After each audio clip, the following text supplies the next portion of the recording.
আর যে জাতি তার ছোটখাটো মতপার্থক্য ভুলে, কনফ্লিক্ট ভুলে একটি জাতীয় ঐক্যের মাধ্যমে সামনের দিকে অগ্রসর হয়ে যেতে পারে, তারাই মূলত দুনিয়াকে নেতৃত্ব দিতে পারে। আপনারা দেখেছেন এরকমও হয়েছে যে আমেরিকায় বসে এই সরকারের বিপক্ষে কেউ সোশ্যাল মিডিয়ায় অ্যাক্টিভিজম করতেছে, আর বাংলাদেশে তার বোনকে এই দেশের পুলিশ ধরে নিয়ে গিয়েছিল। যে সমস্ত রাজনৈতিক দল এই তরুণদের আকাঙ্ক্ষাকে বুঝবেন না, তারা আগামী দিনে আওয়ামী লীগের মতোই হারায় যাবেন। পাবলিক ইন্টেলেকচুয়ালিজম এবং মিডিয়ার দায়িত্ব হল সরকারকে জবাবদিহিতা করা, যাতে করে সরকার তার গণতান্ত্রিক নর্মের বাইরে না যায়। কিন্তু আমাদের দেশে আমরা দেখেছি যে তারা আওয়ামী লীগের চাইতে এক ধাপ বেশি আওয়ামী লীগ হয়েছিলেন। বিশ্ববিদ্যালয়ে যে ছাত্র ভর্তি পরীক্ষা দিয়ে তার যোগ্যতার প্রমাণ দিয়ে বিশ্ববিদ্যালয়ে আসছে, হলের একটা সিটের জন্য তাকে ছাত্র নেতার পিছন পিছন ঘুরতে হবে, এটা কোনো নিয়ম হইতে পারে না। সাদিকের পিছনেও ঘোরার প্রয়োজন নেই। আসসালামু আলাইকুম ওয়া রাহমাতুল্লাহি ওয়া বারাকাতুহু। আলহামদুলিল্লাহি রাব্বিল আলামিন। আজকের এই সেমিনার যারা আয়োজন করেছেন এবং যারা উপস্থিত হয়েছেন সবাইকে আন্তরিক ধন্যবাদ জানাচ্ছি। শুরুতেই জুলাইয়ের গণ অভ্যুত্থানে যারা শহীদ হয়েছেন তাদের জন্য মাগফিরাত এবং আল্লাহর কাছে তাদের শাহাদাতের মর্যাদার জন্য দোয়া করছি। যারা এই গণ অভ্যুত্থানে অংশগ্রহণ করেছেন এবং সাহসের সাথে ফ্যাসিবাদী শাসন থেকে পুরো জাতিকে মুক্তি দিয়েছেন, আমরা তাদের প্রতি ধন্যবাদ জ্ঞাপন করছি। আজকে আমাদের যেটি প্রয়োজন সেটি হলো এই গণ অভ্যুত্থানের চেতনাকে ধারণ করে এমন একটি বাংলাদেশ বিনির্মাণ করা যেটি এদেশের সকল মানুষের হবে। বিগত 16 বছরের ফ্যাসিবাদী শাসনে আমাদের অনেকেরই অভিজ্ঞতা আছে যে আমরা এই সমাজে নির্যাতিত হয়েছি, অপরায়ণ আদারাইজেশন করা তার ভিকটিম হয়েছি। আমাদের নাগরিক অধিকার আমরা পাই নাই। আজকে আমরা এমন একটি বাংলাদেশ সবাইকে নিয়ে করতে চাই যাতে করে এই বাংলাদেশে আর কেউ এইভাবে ফ্যাসিবাদের ভিকটিম হয়ে না ওঠে। 1939 সালে দ্বিতীয় বিশ্বযুদ্ধ শুরু হয় এবং 1945 সালে বিশ্বযুদ্ধ শেষ হয়। এই বিশ্বযুদ্ধের পরাজিত শক্তির মধ্যে ছিল জার্মানি, জাপান এবং ইটালি। তো জার্মানি আজকে ইউরোপীয় ইউনিয়নের একটি অন্যতম বড় শক্তি, ইউরোপের শক্তিশালী এবং অর্থনৈতিকভাবে উন্নত দেশের একজন। জাপান এশিয়ার মধ্যে অন্যতম শক্তিশালী অর্থনৈতিক দেশ। তা আমরা যদি জার্মানির ইতিহাসের দিকে তাকাই তাহলে সেখানে আমাদের জন্য শিক্ষা আছে যে কিভাবে একটি দেশ একটি বিশ্বযুদ্ধে পরাজিত হওয়ার পরে তাদের জাতীয় ঐক্যের মাধ্যমে তাদের অর্থনীতিকে রিকনস্ট্রাকশন করে আবার দুনিয়ার নেতৃত্বে আসতে পারে। 1945 সালে যখন দ্বিতীয় বিশ্বযুদ্ধ শেষ হয় তখন জার্মানির একটি অংশ নিয়ন্ত্রণ করত আমেরিকা, একটি অংশ নিয়ন্ত্রণ করত সোভিয়েত রাশিয়া, একটি অংশ নিয়ন্ত্রণ করত ইউকে, একটি অংশ নিয়ন্ত্রণ করত ফ্রান্স। পরবর্তীতে জার্মানি ইস্ট জার্মানি এবং ওয়েস্ট জার্মানি এই দুই ভাগে ভাগ হয়। ইস্ট জার্মানি সোভিয়েত রাশিয়া পন্থী ছিল। আমরা ছোটবেলায় যখন বিশ্বকাপ ফুটবল দেখতাম 86-তে 90-এ, আর্জেন্টিনার সাথে পশ্চিম জার্মানি খেলতো। ইস্ট জার্মানি কখনো খেলাধুলায় ভালো ছিল না, পশ্চিম জার্মানি খেলতো। পূর্ব জার্মানি এবং পশ্চিম জার্মানির মধ্যে বৈরিতা এতখানি ছিল যে 1961 সালে তাদের মধ্যে বার্লিন ওয়াল, তারা ওয়াল তুলে দেয়। যখন সোভিয়েত রাশিয়া দুর্বল হয় 1989-এর দিকে তার পতন হয় এবং বার্লিন ওয়ালের পতন। 90-এ দুই জার্মানি একত্রীভূত হয় এবং এই 45 থেকে 90-এর মধ্যে দুই জার্মানিতেই তারা এক ধরনের অর্থনৈতিক উন্নয়নের দিকে যায়, নিজেদেরকে রিকনস্ট্রাকশনের দিকে যায় এবং তার ফলশ্রুতিতে তারা আবার পৃথিবীর নেতৃত্বে আসে। ইউরোপের দেশের মধ্যে জার্মানি সায়েন্স টেকনোলজিতে সকল কিছুতে অনেক বেশি উন্নত।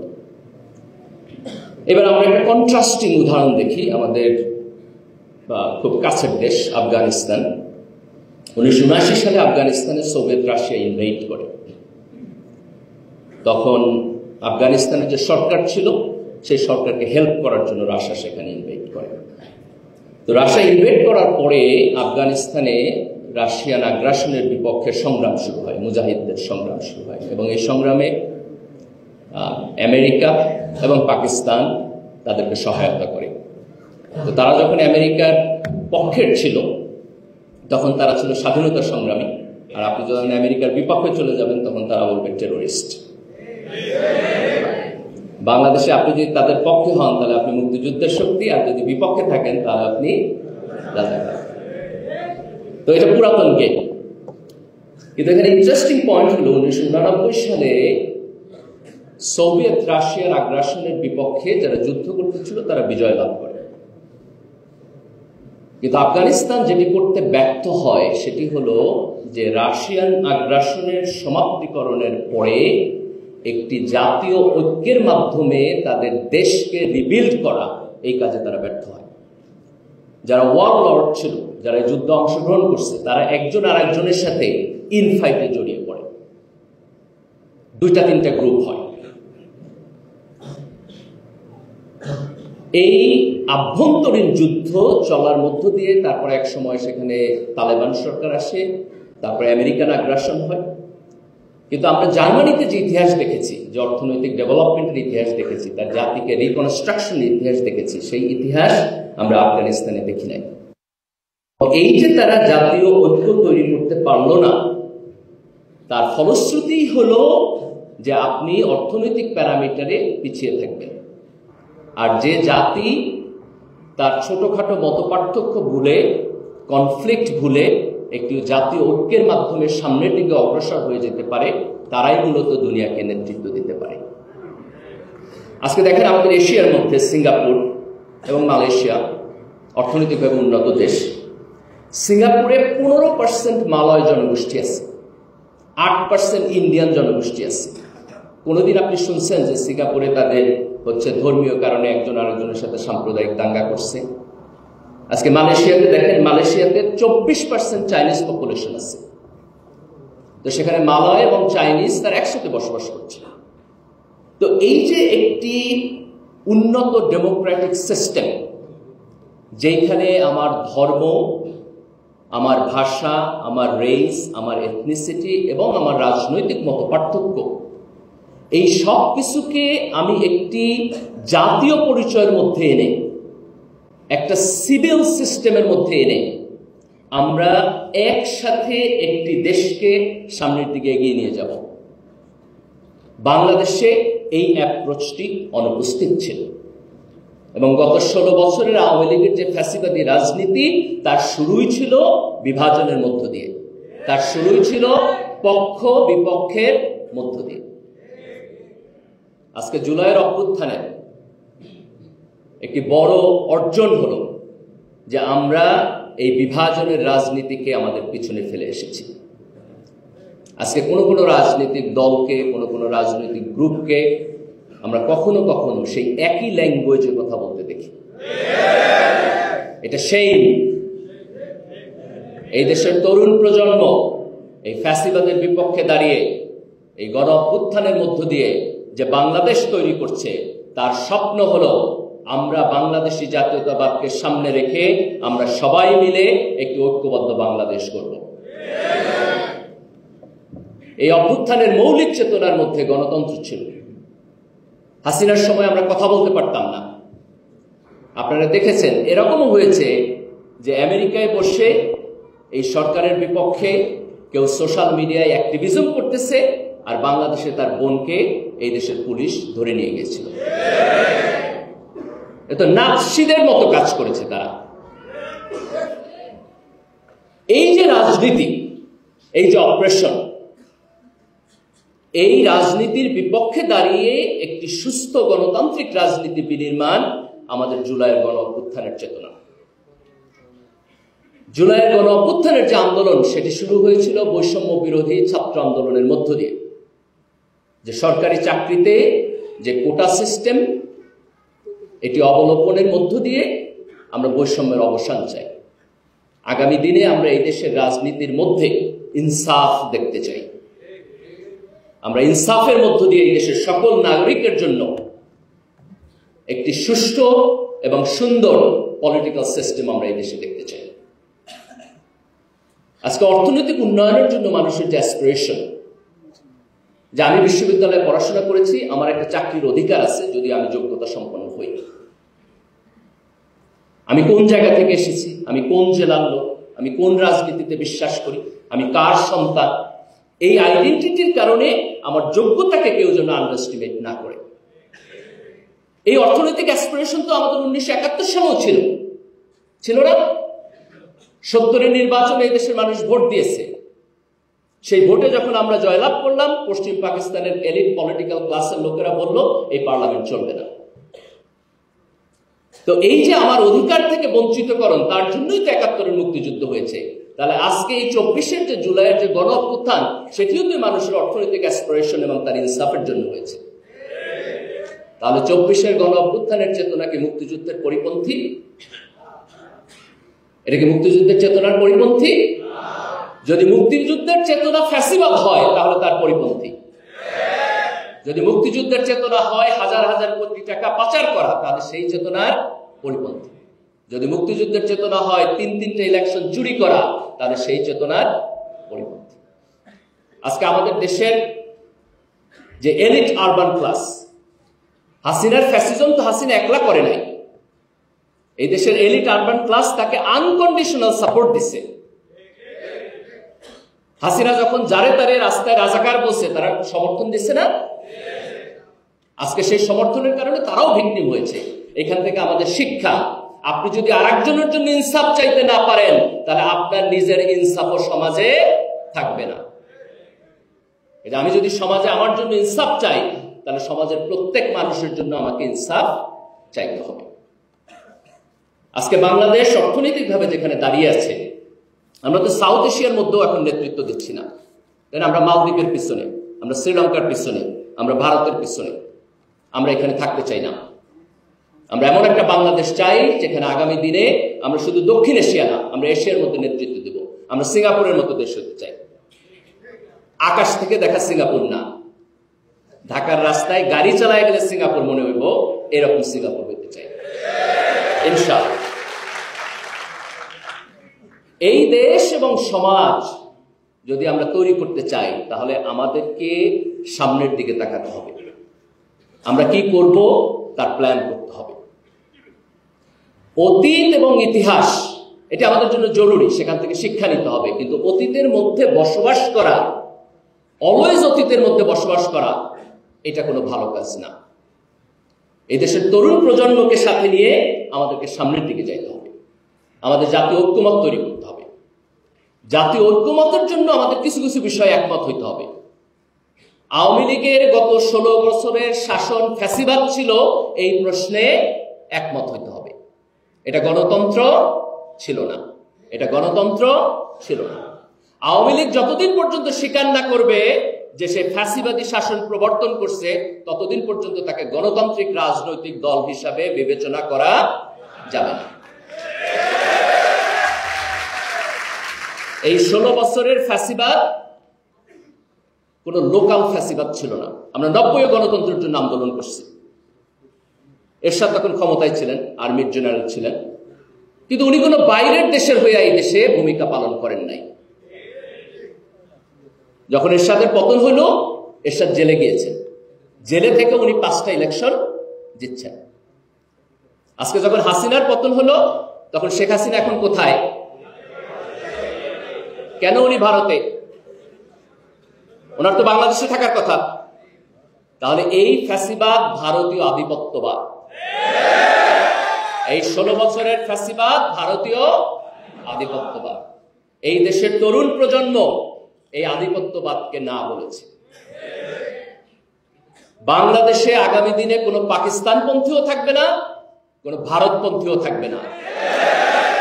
এই দেশে আমরা বাংলাদেশপন্থী, এই দেশে আমরা বাংলাদেশপন্থী।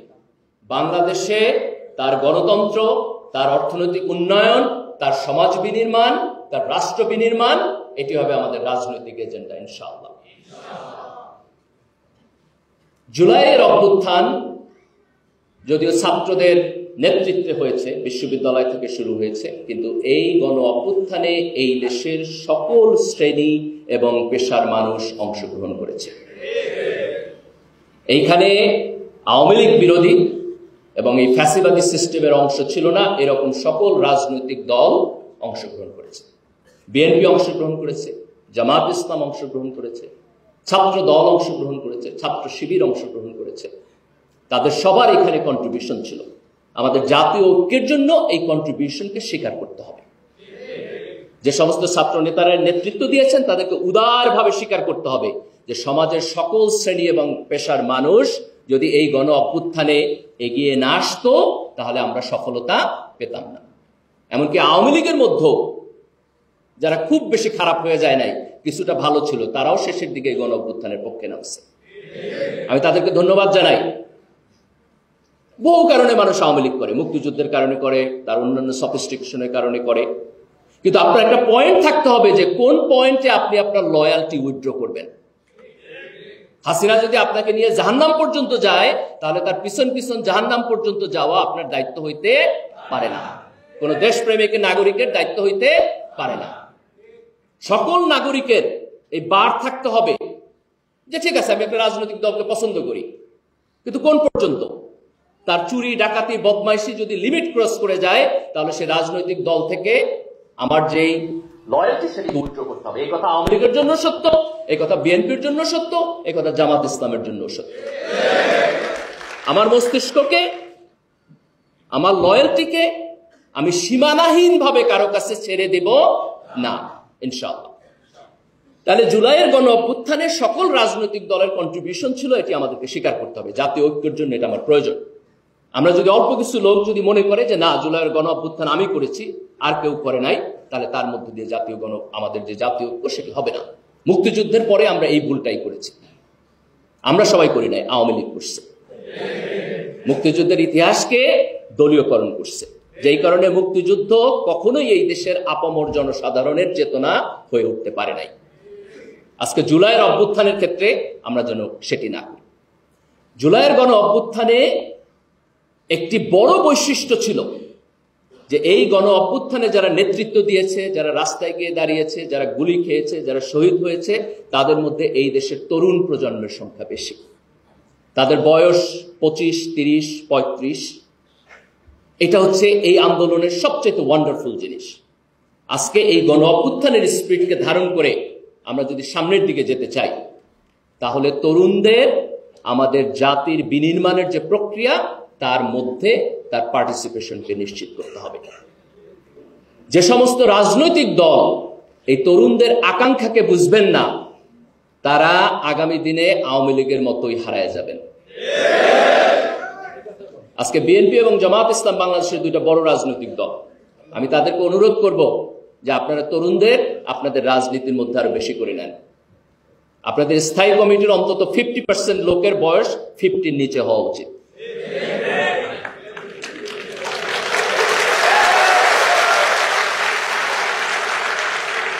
যাদের জীবন মোটামুটি রিটায়ারমেন্টে চলে গেছে তাদের হাতে জাতির আগামী 50 বছরের ভবিষ্যৎ দিলে জাতির উন্নতি হবে। আর এক দল থেকে তরুণ নেওয়ার দরকার নাই, আপনার দল থেকেই নেন, কিন্তু তরুণদেরকে উঠায় নিয়ে আসে, তরুণদেরকে উঠায় নিয়ে আসে। তাইলে পরে আপনারা বুঝতে পারবেন যে তরুণদের পালস কি, তারা কি চায়, তারা কিভাবে চায়।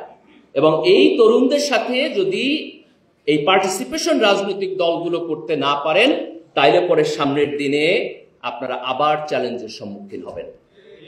আমরা এটা দেখতে চাই না যে পরের যে গণতান্ত্রিক সরকার আসবে সেই গণতান্ত্রিক সরকার আবার ফ্যাসিস্ট হবে। আমরা এটা দেখতে চাই না পরের যে সরকার আসবে সেই সরকারের বিপক্ষে এই দেশের তরুণ প্রজন্মকে আবার রাস্তায় নামতে হবে।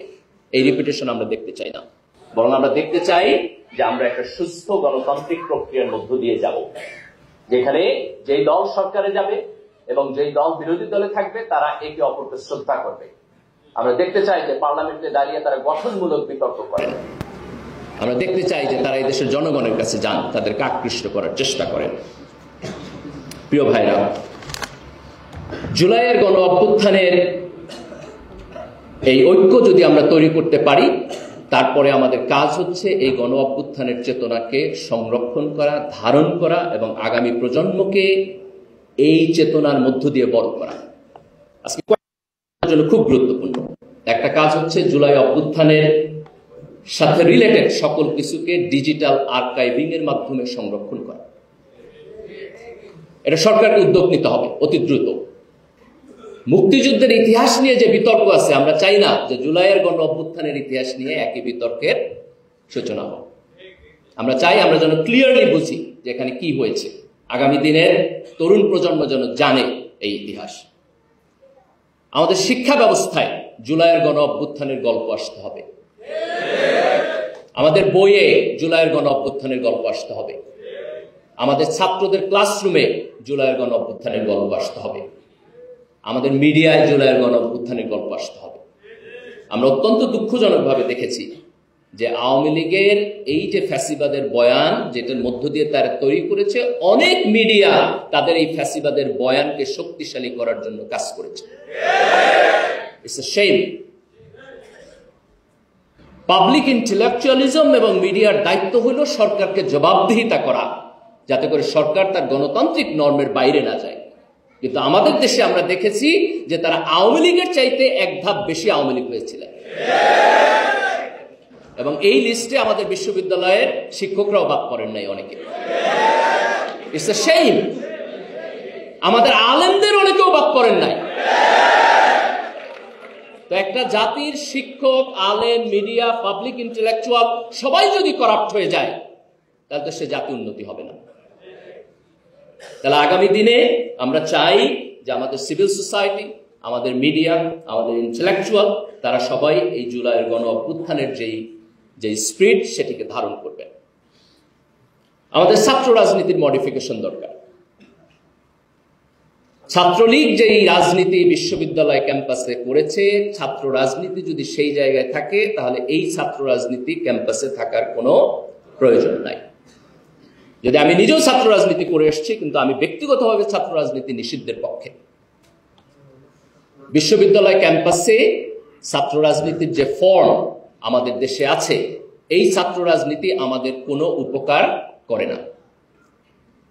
যদি ছাত্র রাজনীতি থাকে, তাহলে সেই ছাত্র রাজনীতিকে যথেষ্ট পরিমাণ পরিবর্তিত হতে হবে। আমি শুধু ছাত্র শিবিরকে ইন্ডিকেট করতেছি না, ছাত্র শিবির অনেক ভালো রাজনীতি করে, কিন্তু আমি যখন ছাত্র রাজনীতির কথা বলবো, that should be the system. Chhatra League, ছাত্র দল, ছাত্র শিবির সহ যারা বিশ্ববিদ্যালয়ে আছে, তাদের সবার মিলে যে সিস্টেম, সেই সিস্টেম এই দেশের সাধারণ ছাত্রদের জন্য কমফোর্টেবল হতে হবে।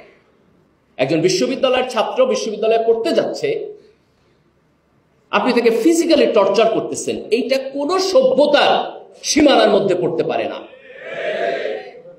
বিশ্ববিদ্যালয়ের একজন ছাত্রকে গেস্ট রুমে নিয়ে র‍্যাগ দেওয়া হবে, টর্চার করা হবে, এটা অসভ্যতা, এটা অসভ্যতা। বিশ্ববিদ্যালয়ে যে ছাত্র ভর্তি পরীক্ষা দিয়ে তার যোগ্যতার প্রমাণ দিয়ে বিশ্ববিদ্যালয়ে আসছে, হলের একটা সিটের জন্য তাকে ছাত্র নেতার পিছন পিছন ঘুরতে হবে, এটা কোনো নিয়ম হইতে পারে না। সাদিকের পিছনেও ঘোরার প্রয়োজন নেই। আমরা ছাত্র শিবিরকে এই পর্যায়ে কখনোই দেখতে চাই না। আমরা বাংলাদেশের কোন ছাত্র সংগঠনকে এই পর্যায়ে দেখতে চাই না। এই দেশের বিশ্ববিদ্যালয় ক্যাম্পাসকে, শিক্ষাঙ্গনকে সাধারণ ছাত্রদের জন্য মর্যাদাপূর্ণ অবস্থানে রাখতে গিয়ে যদি ছাত্র শিবিরের রাজনৈতিক কর্মসূচিতে ছাড় দিতে হয়, টার্গেটে ছাড় দিতে হয়, তাহলে আমরা সেই ছাড় দেওয়ার পক্ষে। আমাদের কোনো হেজিটেশন থাকা উচিত না। বিশ্ববিদ্যালয় ক্যাম্পাস দখলদারিত্ব কইরা নিজের বীরত্ব দেখানোর জায়গা না। বীরত্ব দেখানোর জায়গা হচ্ছে আধিপত্য বিরোধী জায়গা। আধিপত্যবাদের বিপক্ষে যখন সংগ্রাম করব, আপনারা সেইখানে বীরত্ব দেখাবেন ইনশাআল্লাহ। নিজের দেশের নিজের ছাত্রদের উপরে এই বীরত্ব দেখানো ছাত্র রাজনীতির কর্তব্য না। তাহলে জুলাইয়ের অভ্যুত্থানের মধ্য দিয়ে আজকে বিশ্ববিদ্যালয় ক্যাম্পাসে আমরা একটা অসাধারণ পরিবেশ দেখেছি। কোনো ছাত্র নির্যাতন নিপীড়নের শিকার না, নিষ্পেষণের শিকার না। আমরা এমন কোন গণতান্ত্রিক প্রক্রিয়া দেখতে চাই না যার মধ্য দিয়ে ছাত্রলীগের ফ্যাসিবাদী রাজনীতির আবার রিকনস্ট্রাকশন হবে। এটা আমরা বাংলাদেশে দেখতে চাই না। ছাত্র রাজনীতির পরিবর্তনের পাশাপাশি আমাদের আগামী দিনে আমাদের শিক্ষা ব্যবস্থার পরিবর্তন প্রয়োজন। আমাদের স্কুল পর্যায়ে, প্রাইমারি স্কুল এবং হাই স্কুল পর্যায়ে পাঠ্যপুস্তক, তার কর্মসূচি, পরীক্ষা পদ্ধতি নিয়ে অনেক কথা হচ্ছে। আমরা সরকারকে অনুরোধ করব, বর্তমান সরকার এবং এরপরে যে সরকার আসবে সেখানে আমাদের একটা বড় রাজনৈতিক এজেন্ডা হওয়া উচিত যে আমাদের শিক্ষা ব্যবস্থায় পাঠ্যপুস্তকের পরিবর্তন প্রয়োজন, আমাদের পরীক্ষা পদ্ধতির মধ্যে পরিবর্তন প্রয়োজন। আমি বহু ছাত্রের সাথে কথা বলছি, এখনকার পরীক্ষা পদ্ধতি নিয়ে এটা কোনো পরীক্ষা পদ্ধতিই না, এটা কোনো পরীক্ষা পদ্ধতিই না। সৃজনশীল প্রশ্ন একাডেমিকলি ঠিক আছে, কিন্তু আপনি যদি তাকে প্রপারলি বাস্তবায়ন না করেন তাহলে এটা কোনো কাজের জিনিস না। যেমন ধরেন আপনি একাডেমিকলি লিখলেন সেকুলারিজম মানে হলো অসাম্প্রদায়িকতা, যে কোনো ধর্মের মানুষ আর একজনের ধর্মকে হচ্ছে আপনার অফেন্ড করবে না, সেটা তো ঠিকই আছে, কিন্তু আপনি প্র্যাকটিক্যালি যেটা করেন সেটা হলো ইসলামোফোবিয়া। তাহলে আপনি যখন নাম দিচ্ছেন সৃজনশীল, টেক্সট বুক ডেফিনেশন ঠিক আছে, কিন্তু প্র্যাকটিক্যাল জায়গায় এটা না আগেরটাও হইতেছে না পরেরটাও হইতেছে। কাজে আমাদের পাঠ্যপুস্তক এবং পরীক্ষা পদ্ধতির এই পরিবর্তন প্রয়োজন। শিক্ষায় সরকারের বরাদ্দ বাড়াইতে হবে। এখন আমরা জিডিপির 2 থেকে 3% আমাদের শিক্ষায় দেওয়া হয়, কিন্তু আমরা যদি সত্যিকার অর্থে একটি উন্নত দেশের দিকে আগাইতে চাই তাহলে আমাদের জিডিপির বরাদ্দ 5% করা উচিত। আমি ছাত্র রাজনীতির বিপক্ষে, কিন্তু ছাত্রদের রাজনৈতিক যে অ্যাক্টিভিটিস তার বিপক্ষে না, কিন্তু ছাত্রদের রাজনীতি হওয়া উচিত তার দলীয় এবং ব্যক্তিগত স্বার্থ না, তার জাতীয় স্বার্থ। ছাত্রদের রাজনীতির প্রধানতম এজেন্ডা হওয়া উচিত যে শিক্ষায় বরাদ্দ 5% হইতে হবে। চায়না আজকে থেকে 10, 12, 15 বছর আগে তাদের জিডিপির বরাদ্দ প্রায় 2-2.5% মতো ছিল। তারা এটাকে সিস্টেমেটিকলি বাড়াইতে বাড়াইতে প্রায় 4.5% মধ্যে আনছে। And that dramatically worked. আমরা যদি আজকে যে জায়গায় দাঁড়িয়ে আছি সেখান থেকে আমরা সামনের দিকে যাইতে চাই, তাহলে আমাদের একটা প্রধান কর্তব্য হওয়া উচিত যে আমাদের এডুকেশন সিস্টেমে সরকারের বরাদ্দ বাড়াতে হবে, এবং এই দেশের ছাত্র সমাজের একটা প্রধানতম রাজনৈতিক কর্মসূচি হওয়া উচিত যে শিক্ষায় জিডিপির বরাদ্দ বাড়ানো। উন্নত দেশে আমাদের দেশ থেকে প্রচুর ছাত্র পড়াশোনা করার জন্য যায়, এটা ইন্ডিয়া থেকে যায়, এটা চায়না থেকে যায়, আমাদের বাংলাদেশ থেকে যায়, মিডল ইস্টের অনেক কান্ট্রি থেকে যায়। এটাকে আমরা কখনো কখনো ব্রেইন ড্রেইন বলি, এটাকে সমালোচনা করি, কিন্তু এটা ভালো দিক একদিকে, কারণ ইন্টারন্যাশনাল মার্কেটে আমাদের ছাত্ররা যাচ্ছে। কিন্তু আবার একই সাথে এটি প্রয়োজন যে আমরা যদি একটা শক্তিশালী অর্থনৈতিক উন্নয়ন করতে চাই, যে এই ছাত্রদের একটা অংশ আমাদের দেশে ফেরত আসবে এবং তারা এখানে কাজ করবে। এটিকে যদি আমরা নিশ্চিত করতে চাই তাহলে তাদের ফেরত আসার জায়গাটা আমাদের ঠিক করে দিতে হবে। আমরা রিসেন্ট হিস্ট্রিতে দেখেছি যে সমস্ত দেশ অর্থনৈতিক উন্নয়নের দিকে গেছে তারা বিভিন্ন ধরনের কর্মসূচি নিয়েছে যাতে করে তার দেশের এই হাইলি এডুকেটেড এবং ট্রেইনড লোকেরা দেশে ফিরতে পারে। চায়না 2008 সালে একটা ট্যালেন্ট হান্ট কর্মসূচি নিয়েছে এবং তার টার্গেট ছিল যে ফিউ থাউজেন্ড, প্রায় 6-7 হাজার যারা বাইরে থেকে পিএইচডি করছে, পড়াশোনা করছে, তারা হচ্ছে এই কর্মসূচির অধীনে দেশে ফিরে এসেছে। ইন্ডিয়া রিসেন্টলি একই রকম একটি প্রজেক্ট নিয়েছে। আমরা এই সরকারকে দাবি জানাবো ছাত্রদের পক্ষ থেকে, তরুণদের পক্ষ থেকে, যেন তারা একটা 36 জুলাই ট্যালেন্ট হান্ট কর্মসূচি ঘোষণা করে।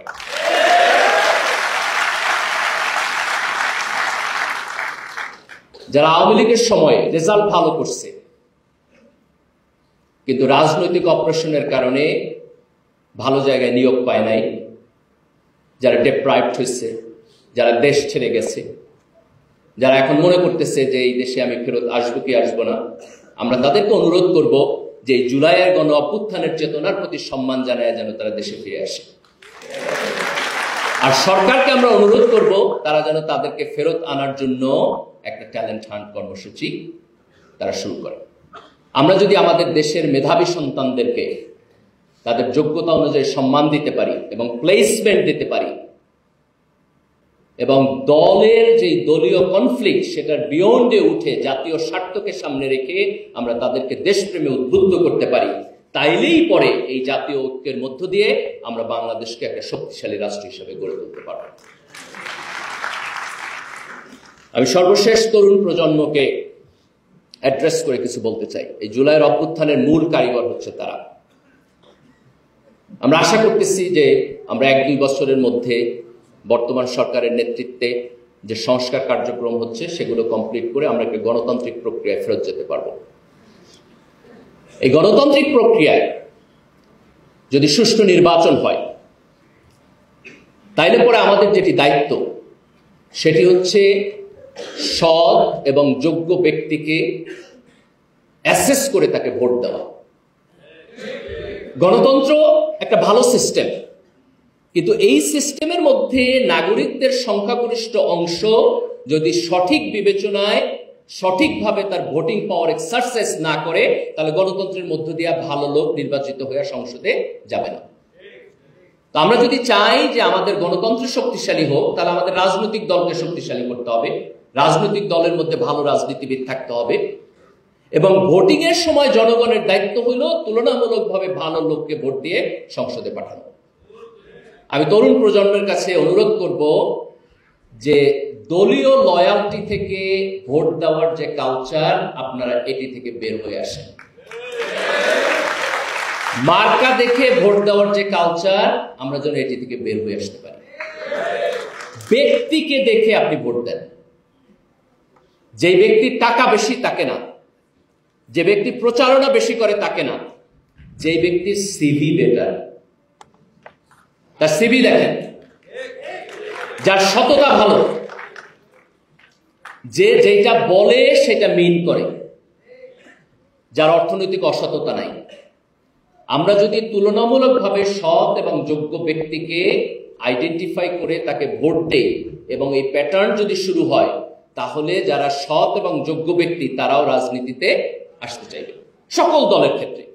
এবং তুলনামূলকভাবে সকল রাজনৈতিক দলের মধ্যে যদি তারুণ্যের পরিমাণ বাড়ে, সততার পরিমাণ বাড়ে, যোগ্যতা সম্পন্ন লোকের সংখ্যা বাড়ে এবং ভালো লোকরা যদি জনগণের ভোট পায়, তাহলে আমরা রাজনীতির একটা গুণগত পরিবর্তন পাব ইনশাআল্লাহ।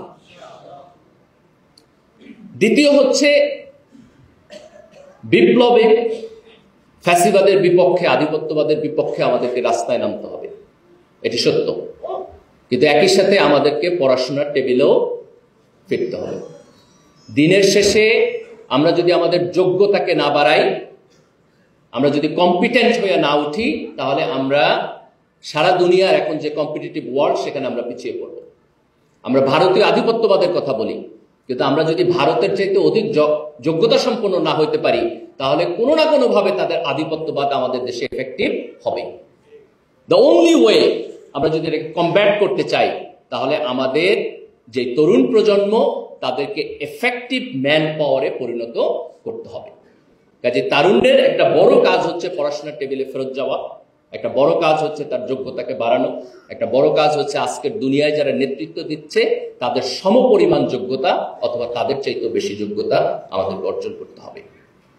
সোশ্যাল মিডিয়ার কিছু ভালো দিক আছে, আবার এট দ্য সেম টাইম এর কিছু খারাপ দিক আছে। মডার্নিটির কিছু ভালো দিক আছে, আবার এট দ্য সেম টাইম তার একটা খারাপ দিক আছে। একটা বড় খারাপ দিক হলো সোশ্যাল মিডিয়ার, যে মানুষ কতক্ষণ অ্যাটেনশন নিয়ে একটা জিনিস পড়তে পারে, এই স্প্যানটা ধীরে ধীরে কমে আসতেছে।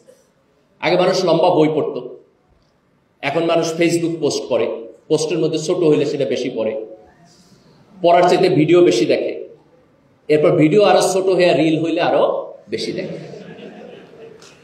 এই অভ্যাস দিয়া দুনিয়ার নেতৃত্ব দেওয়া যাবে না। একটা ভিডিও দেখার চাইতে একটা পোস্ট বেশি পড়েন, একটা পোস্ট পড়ার চাইতে একটা বই বেশি পড়েন। তাইলে পরে আমরা আমাদের যে যোগ্যতা সেটিকে বাড়িয়ে আমরা দুনিয়াকে নেতৃত্ব দিতে পারবো ইনশাআল্লাহ। আজকের দুনিয়ায় আমরা যে সমস্ত কনফ্লিক্টের মধ্যে বসবাস করি, তার মধ্যে একটা বড় কনফ্লিক্ট হলো যে আধুনিক মানুষ কিভাবে তার মোরাল আন্ডারস্ট্যান্ডিং অথবা এথিক্সকে নেভিগেট করবে। প্রি মডার্ন ওয়ার্ল্ডে মানুষের জন্য এটা খুব সহজ ছিল যে সকল মানুষ কোনো না কোনো ধর্মীয় আন্ডারস্ট্যান্ডিং এর মধ্যে বড় হয়েছে। কারণ আপনি আজকে থেকে 100 বছর আগে যদি যান, ইউরোপও আপনি কনজারভেটিভ ক্রিশ্চিয়ানিটি পাবেন। আমাদের এশিয়া এবং অন্যান্য দেশে আপনি কনজারভেটিভ মুসলিম প্র্যাকটিস পাবেন। কিন্তু আধুনিকতার মধ্যে মানুষ যখন আগানো শুরু করেছে, তখন সে বিভিন্নভাবে ধর্মকে চ্যালেঞ্জ করা শুরু করেছে। কিন্তু এই চ্যালেঞ্জের মধ্য দিয়ে সে এমন একটা জায়গায় আসছে যে তার মোরাল কনফ্লিক্ট অথবা মোরাল কোশ্চেন এটা রিজলভ হয় নাই, সেটার মধ্যে খাবি খাচ্ছে। তো আজকে আমাদের যেটা দায়িত্ব সেটি হচ্ছে যে আমাদের মোরাল আন্ডারস্ট্যান্ডিং এবং নৈতিকতার জন্য ওয়েস্টকে একসময় ধর্মের কাছে ফিরতে হবে এবং ইস্টকে তার ধর্মকে প্রিজার্ভ করতে হবে। আজকের যে তরুণ প্রজন্ম, আজকে বাংলাদেশে আমরা জুলাইয়ের অভ্যুত্থানের মধ্য দিয়ে যেখানে দাঁড়িয়ে আছি, আমাদের ধর্ম, আমাদের ইসলাম যেন আমাদের মোরাল আন্ডারস্ট্যান্ডিং এর সোর্স হয়ে উঠে এবং থাকে।